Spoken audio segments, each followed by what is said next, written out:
Мен кішкене ауырып қалдым. Аниса апайың маған телефон соқты. Аға былай түріңмен шықпай қойыңыз. Ауру түріңмен. Елден көңіл түсіп қалды. Бәрде оған телефон соғып, не болды аға, не болды? Өлім жазасында тұрғандай болып көрінеді деп. Түріңіз жақсы болып, елге шығып, көңіл көтеріп, сөйтіп елге жақсы болып көрінгіз деп сөйтіп, мен қазір енді мынау беріп отырмын. Шәкірдім енді жұмысын бітеп, енді жерге еліне орайын деп жатыр. Тағы да шәкірдің арқасында мен көтеріліп кеттім. Сендердің жақсы сөздеріңіз арқасында шәкірт маған құрт, май, тары, жас май дауып келген көзім кішкене денсаулығым түзеліп, сөйтіп сендермен сұхбаттасып отырмын. Аға, мына қазіргі білімді жастар еуропалық стандартта деуге болады, иә? Тәрбиеленіп, сондай ортадан жақсы шығып жатыр. Қазақы ортаның да бір адамға кері әсері бар ғой, мысалға. Сөз құмарлық, атақ құмарлық, бірін-бірін бағу, көре алмастық деген. Содан ада, бірақ орыс тілді ұрпақ өсіп келе жатыр. Ал егер осы ұрпақты жүйрік қалып баратын болсақ, оларды қазақ болуы көп уақыт алмайды ғой. Жоқ, ондай адамдар мүмкін де жүйрікке бармайтын шығар. Жүйрік 30 мың адам сыйымдығы.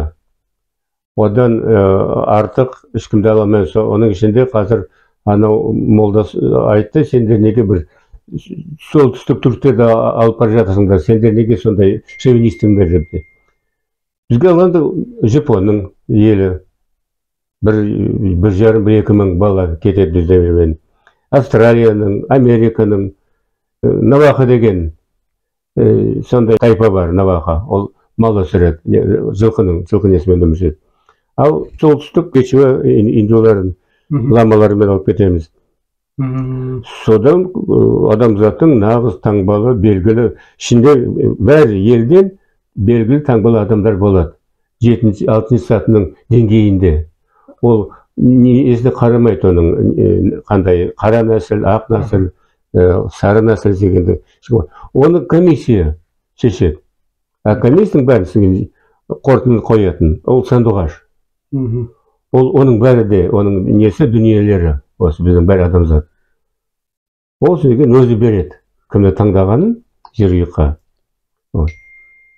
Аға, сонда мұна әртүрлі ұлттан жиналған халықтың ортақ тілі қазақ тілі болады ғой?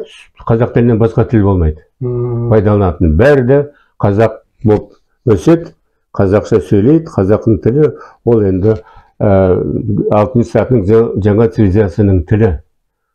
Сол деңгейі. Қалай оны жаншып, тағып қазақша сөйлеуге болмайтын еді. Енді қазір нағыз енді керек емес тіл, қазір нағыз адамзаттың тілі, ғарыштың тілі болып саналып отыр. Оның деңгейін мен жазып қойдым кітапта, оны қайтадан айтуға керек жоқ. Қазақтың тілі өзінің дыбыстық ырғағымен ғарыш вибрациясына жақын. Және бейнелік жаңағы мынау көркемдік жеткізуі, ол сол менталдық телепатиялық байланысқа да өте жақын. Өте жақсы. Содан оған деңгей жақын тілдер жоқ. Қазақтың тіліне қасиетті тіл.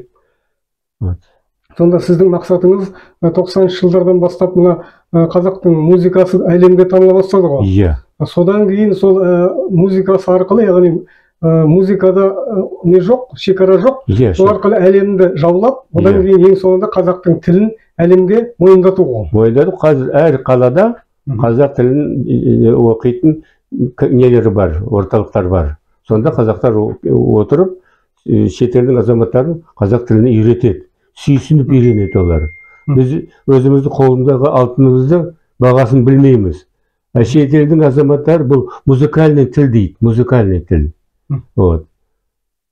Соның арқасында шетелден мүмкін қазақтың тілінің дамуы. Сонда ма алтын сатының ырғағына сәйкестендіріп өзгеру үшін қазақтың тілін біліп, қазақша ойлап, қазақша сүйіп, қазақтың ұлттық әуенін жан дүниемен түсінбей, сіз айттыңыз кітабыңызда, ешқандай рухани даму мүмкін емес деп. Мүмкін емес. Деген жерлеуге баратындардың бірінші қазақ тілінен емтихан береді деген дәстүрінен кейін биіне несінен бәрінде деген бәрінде жауап береді. Өтсе өтеді, өтпесе қалай береді. Алтында болса да сен бізге керек емессің. Сондай мақсат.